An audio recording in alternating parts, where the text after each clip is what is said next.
အားလုံးပဲမင်္ဂလာပါခင်ဗျာကျွန်တော်တို့ရဲ့ YouTube channel ကနေပြီးတော့မှပြန်လည်ကြိုဆိုလိုက်ပါတယ်ဒီနေ့ဗီဒီယိုမှာတော့မြန်မာနိုင်ငံကလူရှမ်းသား100ခင်းလုံးကပဲပြီးထားပြီးကျွန်တော်တို့ကိုဘယ်သူမှမပြောပြခဲ့တဲ့လိုအပ်ချက်တွေကိုကျွန်တော်အသေးစိတ်ပြောပြပြီးတော့မှာပါဒါကိုပြီးတော့ရင်ခင်ဗျားရဲ့ငွေကြီးအမြင်တွေလုံးဝပျောက်လို့တော့ပါလိမ့်မယ်ဒီလိုဗဟုသုတတွေနဲ့ဘောအတွက်အသုံးဝင်တဲ့ share လက်တွေကိုအမြင်လေးလာခြင်းတည်းဆိုရင်တော့ကျွန်တော်တို့ရဲ့ Fast Myanmar YouTube channel လေးကို like and subscribe လုပ်ထားပေးဖို့ဖိတ်ခေါ်ချင်ပါတယ်ခင်ဗျာကဲဒါဆိုရင်ဆက်တော့လိုက်ကြအောင်နေဘူးဘူးမိုးရော်မနဲ့မိုးလင်းတာနဲ့ရုံးကန်လှုပ်ရှားကြိုးစားနေရတာပဲကိုပြန်ပြီးမြည်ကြည့်ဖူးကြရလားငါဒီလောက်ထိအလုပ်ကြိုးစားနေရတာတော့ဘာဖြစ်လို့ပိုက်ဆံကလက်ထဲမမြင်ရတာလဲစင်းရင်းနေရတာလေဆိုပြီးတော့ပေါ့တနေ့ရွှေတလုံးလုံးနဲ့လုံးနေတာပဲဒါပေမဲ့လက်ကုံလို့လာကြရရင်တပတ်တော့မခံဘူးဟိုပေးဒီပေးနဲ့အကုန်ပြန်ထွက်တော့တာပဲအဲ့ဒီမှာနေကျွန်တော်တို့ကငါရဲ့ကင်ပေးဆိုပြီးတော့ကန်ကူတွေအပြည့်ပုံချလိုက်ကြတယ်ဒါပေမဲ့တကယ်တော့ဒါဟာကန်ကြောမဟုတ်ပါဘူးကျွန်တော်တို့ပိုက်ဆံရဲ့အကြောင်းကိုအသေးချာနားမလည်ခဲ့လို့ပါကျွန်တော်တို့အလုံးလုံးတာကရေခွဲထဲမှာရေဖိနေရတယ်လို့ပါပဲအလုံးကျူးစားလေရေများများရလေပဲပေါ့ဒါပေမဲ့ကျွန်တော်တို့ထိလိုက်တဲ့ခွက်ကအောက်ဘက်မှာအပေါက်တွေအများကြီးရှိနေတာပါပထမဆုံးအပေါက်ကကုံစင်းနှုံးပြလွန်ခဲ့တဲ့နှစ်နှစ်ကစီတပိုက်သားစင်းနဲ့အခုစင်းနှုံးကိုအရှင်ကြည့်လိုက်ပါကျွန်တော်တို့ရဲ့လာကြကနှစ်ဆမတက်ပေမဲ့ကုံစင်းနှုံးကတော့နှုံးစားအထိတက်ပတ်ပါပြီဆိုလိုတာကခင်ဗျာအရင်ကတည်းကပို့ပြီးတော့ကြိုးစားနေပေမဲ့ခင်ဗျာရဲ့ပတ်စံကအလိုလိုတန်ဖိုးနေတော့တာတန်ဖိုးကြတော့တာဒုတိယအပေါက်ကတော့အကျွေးပြလူကြကောင်းနေခြင်းလို့သူများရဲ့ရှင်းမှာဟန်ကြခြင်းလို့သူများအထင်ကြီးတာခံခြင်းလို့ဆိုပြီးကိုမတဲနေတဲ့တွေကိုအတင်းယူထားတဲ့အကျွေးတွေကခင်ဗျားကိုတတဲလုံးစင်းရင်ထိကိုဆွေးထိနေတဲ့အပေါက်တွေပါပဲလာစဉ်အတူတွေပြေးနေရတာနဲ့တင်အများရဲ့ရွှေနေစားတွေကတပတ်သူရဲ့အိတ်ထင်းကိုအလိုလိုရောက်ကုန်တာပေါ့ရှင်းပါတဲ့လူကပိတ်ဆံရဖို့အလုပ်လုပ်တာမဟုတ်ဘူးဗျသူတို့ကပိတ်ဆံရမယ့်လမ်းကြောင်းကိုလုပ်တာဥပမာတစ်ခုကျွန်တော်ပြောပြပါမယ်ခင်ဗျားနေတိုင်းရေပုံးနဲ့ရေခဲပြီးရေရောက်နေရတဲ့လူတယောက်ဆိုပါစို့ခင်ဗျားနေမကောင်းလို့အလုံးမစိမ့်နေတဲ့တနေ့ကျရင်ရေမရောက်ရတော့ဘူးပိတ်ဆံလေးမရှိတော့ဘူးဒါပေမဲ့လူရှမ်းသားကတော့ရေခဲရင်းနဲ့တစ်ဖက်ကနေရေပိုင်လုံးနဲ့ပြေဖို့တော့ကြိုးစားတယ်အရှင်တခုကြာတော့တဲ့အခါသူဟာအဲ့နေရင်းနဲ့တော့ရေပိတ်သေးကရေတွေကသူ့အလိုလိုနဲ့သူထွက်နေပြီးပိတ်ဆံကအဲ့ဒီမှာအလိုလိုရနေပြီဒီအရာကို leverage လို့ခေါ်ပါတယ်မြန်မာလိုပြောရရင်တော့အရှင်အဟုန်ကိုအသုံးချတာပေါ့ဗျာခင်ဗျားမှလည်းတနေ့ကို24နာရီပဲရှိတယ်ကျွန်တော်ရောမှလည်းတနေ့ကို24နာရီပဲရှိပါတယ်ကိုယ့်ရဲ့အင်အားနဲ့အရှင်တွေကိုရောက်ပြီးတော့ပိတ်ဆံရှာနေရင်တော့ဘယ်တော့မှမရှင်းသာလာနိုင်ပါဘူးဘာလို့လဲဆိုတော့ခင်ဗျားမှရောက်ရအရှင်တွေကကုန်တော့ရင်ပိတ်ဆံလေးမရတော့လို့ပဲရိုးရိုးလေးစဉ်းစားကြည့်လိုက်ကြရအောင်ခင်ဗျားကစိုက်ပြီးဆွေးနေတယ်ဆိုရင်ခင်ဗျားစိုက်ပြီးမဆွေးတဲ့နေ့နားတဲ့နေ့ပိတ်ဆံမရဘူးအဲ့ဒါကိုအရှင်နဲ့ပိတ်ဆံလေးတယ်လို့ခေါ်တယ်ဒါပေမဲ့ခင်ဗျားမှစိုက်ပြီး5စီးရှိလို့သူများကိုမှားထားနိုင်ရင်တော့ခင်ဗျားအိုက်နေရင်တော့ပိတ်ဆံကဝင်နေမှာပဲအဲ့ဒါကိုပဲပိတ်ဆံဝင်မဲ့လမ်းကြောင်းတိဆောက်တာလို့ခေါ်တာပါဒီတော့ခင်ဗျားတို့ကျွန်တော်တို့အနေနဲ့ကိုစားအလုံးလုံးပြမဲ့စနစ်တစ်ခုဆိုလိုတာကတော့ကိုမရှိလေပိတ်ဆံဝင်မဲ့စနစ်တစ်ခုကိုရှာရပါမယ်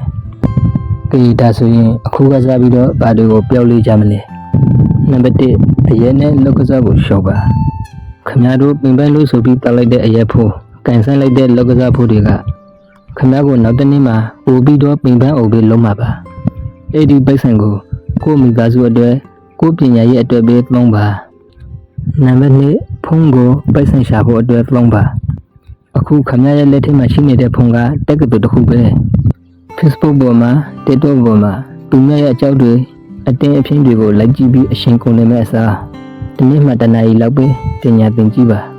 အင်္ဂလိပ်စာသင်မလားအင်တာနက်ကနေဘယ်လိုပိုက်ဆံရှာရမလဲလေးလာမလားအလကားရတဲ့ပညာတွေကအများကြီးပါပဲနံပါတ်3ဝင်ငွေရဲ့လမ်းကြောင်းကိုခွေးထားပါအလုပ်တစ်ခုတည်းကိုအမကိုပါနဲ့ကျွန်တော်တို့ပြပန်းအရာလုပ်ပြီးသေးသေးလေးကနေစားလိုက်ပါပိုက်ဆံကိုစူးယုံတင်မစူးပါနဲ့တန်ဖိုးထားတဲ့အရာတစ်ခုခုမှပြန်ပြီးတော့ရင်းနှီးဖို့ကြိုးစားပါနံပါတ်4 မလိုအပ်ပြီးအိုက်ပေါက်ကိုမဖန်တီးပါနဲ့အထူးသဖြင့်ကြောဝရှင်တဲ့အတွက်ဝေတဲ့ပစ္စည်းတွေအတွက်အကျွေးလုံးဝမခံပါနဲ့အကျွေးဆိုတာလူတစ်ယောက်ကိုအရှင်လဲလဲငရဲကြစေတဲ့နေရာပါလက်ရှိခင်ဗျားရဲ့အရှင်တွေကတကယ်ကိုခက်ခဲနေမှာပါကုန်စည်နှုန်းတွေကတက်နေတယ်မိသားစုတာဝန်တွေကလည်းပြီးနေတယ်ရရတဲ့ဝင်ငွေတွေကလည်းမလမငါဖြစ်နေတယ်ဒါကိုကျွန်တော်တကယ်နားလည်ပါတယ်ဒါပေမဲ့ကျွန်တော်ခင်ဗျားကိုတတိပေးပါရစေခွာပြီးပြီမဲ့ဒါကတကယ်အမှန်တရားပါဒီနေ့ခင်ဗျားဘာမှမပြောလေးပဲအရင်လိုပဲဆက်ပြီးလုံးနေမယ်ဆိုရင်နောက်ထပ်ဆင်မြင့်ကြတဲ့အခါမှာလေခင်ဗျားဟာအခုရဲနေတဲ့နေရာမှာပဲရှိနေလိမ့်မယ်ခင်ဗျားရဲ့ခန္ဓာကိုယ်ခွန်အားနဲ့အရှင်တွေကိုယဉ်ပြီးစီးပွားရေးရှာနေတဲ့ရတော့ခင်ဗျားတစ်သက်လုံးရုန်းကန်နေရအောင်ပါပဲဘာလို့လဲဆိုတော့ခင်ဗျားကစေယုံမှမဟုတ်တာနေမကောက်ဖြစ်မယ်အသက်အရွယ်တွေအိုမင်းလာမယ်အဲ့ဒီခါကျရင်ခင်ဗျားဘယ်လိုလုပ်မလဲရှင်းတာတဲ့သူတွေကဝန်ကိုကိုယ်တိုင်ထမ်းမဲ့အစားစိတ်တစ်ခုကိုတိဆောက်ကြတယ်ခင်ဗျားမရှိလေအလုံးလုံးပေးမဲ့စနစ်တစ်ခုဆိုလိုတာကကိုအလုံးမလုံးနိုင်ကိုအဲ့နေတဲ့အရှင်တွေမှာတော့ပိတ်ဆိုင်ရှာပေးမဲ့နေလတစ်ခုခုကိုမရှာထားဘူးဆိုရင်တော့ခင်ဗျားဟာခင်ဗျားရဲ့ဘဝနေဝင်ရှင်နောက်ဆုံးအရှင်ထိအလုံးလုံးရမယ်ဝင်ကဘာထဲမှာပဲပိုင်မိနေလိမ့်မယ်ခင်ဗျားရဲ့ဘဝကိုပြောင်းလဲချင်ရင်တော့အရင်ဆုံးအမြင်ကိုပြောပါငါကတော့စင်ရသားမို့လို့မတက်နိုင်ပါဘူးငါကံလေးရှိတာပါဆိုတဲ့အတွေ့ကိုအရင်ဦးဆုံးအမှိုက်ပုံးတွေကိုအရင်ပြစ်ထည့်လိုက်ပါအဲ့ဒီလောက်ထိကိုအထင်မသေးပါနဲ့ခင်ဗျားမှလည်းတခြားသူတွေလိုပဲအောင်မြင်နေတဲ့အရေးအချင်းတွေရှိပါတယ်ခင်ဗျားမလုပ်တတ်သေးတာပဲရှိတာပါသင်ယူလို့ရပါတယ်ဒါကြောင့်ဒီနေ့ကစပြီးတော့တစ်ခုခုကိုစပြီးလုပ်ကြည့်ပါအကြီးကြီးတွေကိုစလုပ်ဖို့မလိုပါဘူးအလုပ်အားတဲ့အချိန်တွေမှာဖုန်းနဲ့ဂိမ်းဆွနေမယ်ဆိုရှယ်မီဒီယာတွေမှာအရှင်ကုန်နေမဲ့အစားပိတ်ဆိုင်ရှာနည်းလေးတွေရှာဖက်တာမျိုးအရင်ကတလားလုံးပိတ်ဆိုင်ကိုအကုန်သွင်းပြတာကနေအခုကစပြီးတလားကို9000ဖြစ်ဖြစ်1000ပဲဖြစ်ဖြစ်စုပြီးရင်းနှီးဖို့စုထားတာမျိုးဒါမှမဟုတ်ကိုယ်တွဲဝင်ငွေတိုးပေါ်စေမဲ့ပညာရဲ့တစ်ခုခုကိုတစ်နှစ်နိုင်ရွယ်တစ်နာရီခန့်လေးလာတာမျိုးစသဖြင့်ပေါ့ဒီလိုသိနေတဲ့ရှည်လန်းလေးတွေကပဲတနေ့မှာခမည်းမထင်မှတ်ထားတဲ့ပြောလိမှုကြီးတွေကဖြစ်လာမှာပါမှတ်ထားပါစတင်ဖို့အတွက်ခမည်းဟာတော်နေဖို့မလိုပါဘူးဒါပေမဲ့ခမည်းတော်လာဖို့အတွက်တော့စတင်ဖို့ပဲလိုပါတယ်ကျွန်တော်တို့ရဲ့ Fast Myanmar YouTube Channel ကခမည်းတို့ရဲ့ဘောတိုးတက်ဖို့အတွက်လိုအပ်တဲ့အတွေ့အမြင်တွေကိုအမြဲတမ်းမျှဝေပေးနေပါတယ်ဒါကြောင့်ဒီဗီဒီယိုလေးကို like လုပ်ဖို့နဲ့နောက်ထပ်တင်ဆက်ပေးမယ့်ဘဝတုဒ္ဒအကြောင်းအရာလေးတွေကိုနားဆင်ရအောင်ကျွန်တော်တို့ရဲ့ YouTube Channel လေးကို Subscribe လေးလုပ်ထားပေးခဲ့ပါအောင်အားလုံးပဲစင်ရည်တင်ကနေလက်မြောက်ပြီးတာယာလှပတဲ့ဘောတစ်ခုကိုပိုင်ဆိုင်နေကြပါစေအားလုံးကိုအထူးကျေးဇူးတင်ပါတယ်ခင်ဗျာအားလုံးစိတ်ရှင်းတာချင်းကိုယ်ကြီးကျမ်းမာခြင်းနဲ့ပြည့်စုံနေကြပါစေလို့လေဆုမွန်ကောင်းတောက်ပေးလိုက်ပါတယ်ခင်ဗျာ